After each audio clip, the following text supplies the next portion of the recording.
Estamos en el Camino de Santiago 2010. Es un año de muchas experiencias, de temas muy profundos. Estamos en una catequesis alternativa. El tema de hoy es un tema muy íntimo. Cuesta abrirse y compartirlo con los demás, porque es una experiencia muy personal.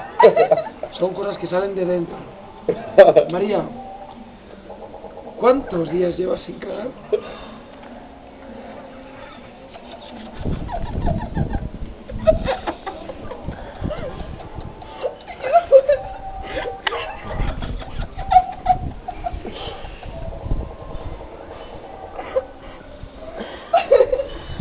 Estoy llevando a hablar como el otro día. Me niego a contestar esas preguntas en un vídeo.